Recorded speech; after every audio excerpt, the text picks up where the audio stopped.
Kung mas bata ang itsura mo kaysa sa edad mo, ito ang ibig sabihin niya.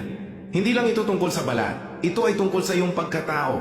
Ayon sa psychology, ang mga taong mukhang mas bata ay kadalasang may dalang mas malalim na katangian, isang matatag na puso at magaan na pananaw sa buhay na hindi kayang agawin ng panahon.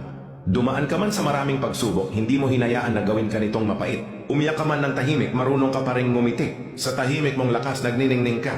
Dahil ang pagiging mukhang bata ay hindi nasusukat sa bilang ng taon, kundi sa kung paano mo pinipili na mabuhay ang bawat isa.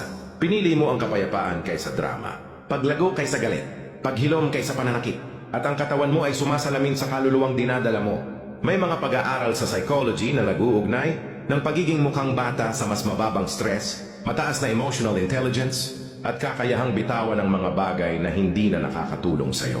Natuto kang protektahan ang iyong enerhiya, lumayo ng walang sama ng loob, at magsalita ng may kabutihan kahit masakit. Ang kapayapaang ito sa loob mo ang nagpapalambot sa iyong mukha.